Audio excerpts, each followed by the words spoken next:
Yo soy Carmen Martínez, doctoranda de la Universidad de Alicante, y antes de comenzar me gustaría agradecer a la organización por dejarme participar en este seminario. La intervención que voy a hacer forma parte de la investigación de la tesis doctoral que estoy realizando y que tiene por título provisional Propuestas exocanónicas para el aula, una mirada transatlántica. Parto de la premisa de que la literatura es la puerta de acceso a todo el bagaje cultural, a todas las problemáticas y todos los puntos de vista que tienen las diferentes comunidades en la sociedad. Para las diferentes etapas educativas, pero sobre todo la más pequeña, la que conforma la etapa de educación primaria, nos acercamos con la literatura infantil y juvenil, que en esa visibilización cultural no todas las culturas están representadas en ellas, como es el caso de la literatura hispanoamericana.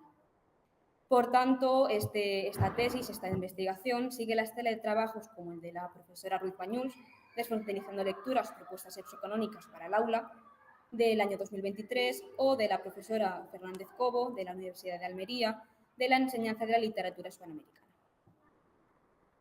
A modo de justificación, es una obviedad señalar que convivimos en un mar de culturas y que es necesario familiarizar al alumnado con las diferentes voces que existen en el mundo para que, por un lado, puedan conocerlas y tolerarlas y respetarlas, además de poder identificarse con ellas. Por otro lado, y de manera también paralela a esta identificación y familiarización con las culturas, se pretende esa mejora en el desarrollo de la competencia literaria, además de señalar y mostrar la igualdad de categorías entre la literatura, porque no hay ni literatura de primera ni literatura de segunda. Entre los objetivos que se persiguen están, sobre todo, ese fomento de la tolerancia y el respeto, junto a conocer qué elementos, qué conocimientos se tienen sobre América Latina en los cursos más mayores de educación primaria.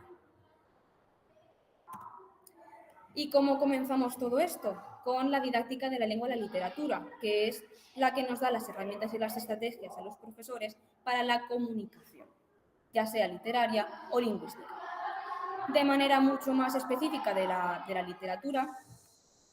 encontramos con la didáctica de la literatura, que es de formación reciente y se centra tanto en la atención de las necesidades del lector o de la persona lectora, del corpus, que es algo mucho más flexible que el canon y es mucho más maleable, y también en las personas mediadoras, en el papel en el que ejercemos tanto los profesores de primaria como los de secundaria, los de la universidad o incluso las personas que trabajan en las bibliotecas. Cuando nos acercamos al cole, la asignatura que nos permite acercar toda esta información de la lengua castellana al alumnado es lengua castellana y literatura, que es esa introducción a todo el acervo cultural panhispánico.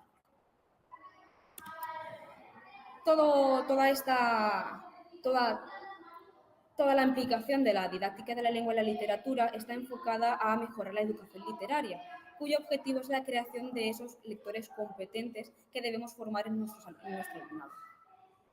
A raíz de ella se adquiere la competencia literaria, que es la capacidad de comprender, valorar y expresar, además de interpretar los diferentes textos poéticos en todas sus formas, ya sean orales o escritas.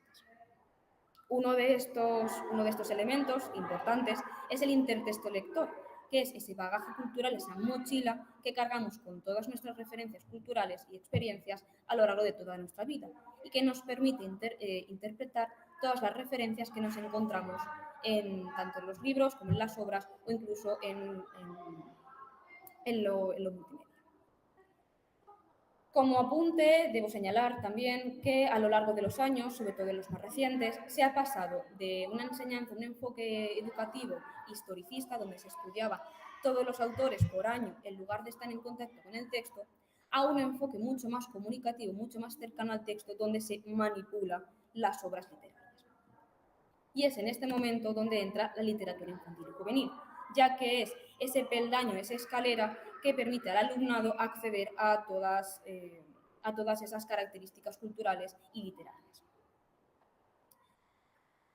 Porque a cuantos más estímulos, como es el caso del intertexto lector o la competencia literaria, mayor recepción, mayor interacción, mayor interpretación y mayor familiaridad con esos textos, entonces más rodaje tendrán a la hora de acceder a los diferentes textos. Pero claro, aquí hay un problema. De todo lo que tenemos para elegir, ¿qué leemos? Es cuando entra en escena el canon literario, porque de entre todo hay que leer, hay que elegir, porque no nos da tiempo a leer todo. El problema de los cánones literarios es que solamente son prestigiados, solamente son válidos para una parte de la sociedad. Y aquí entra en juego la teoría de los polisistemas de Engelhard, que señala que en el centro del sistema cultural, en este caso de la literatura, hay unos pocos libros canónicos, canonizados o, digamos, ensalzados, que no tienen por qué representar a toda la población o a toda la comunidad de esa sociedad en concreto. Y que a lo largo de toda la periferia hay diferentes sistemas, también diferentes grupos de libros de literatura que están en pugna, están luchando contra ese centro para hacerse visibles. Por tanto, si abrimos ese corpus, ese canon literario, habrá mayor oportunidad de verse reflejado en los libros que se leen.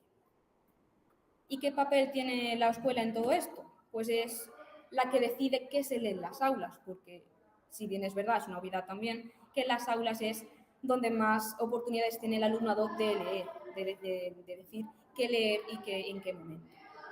Por tanto, las buenas lecturas, lo que se da en clase, no se refiere solamente a unos autores o a unos países en concreto. Apoyando esta idea, tenemos toda la legislación educativa de la Comunidad Valenciana de educación primaria.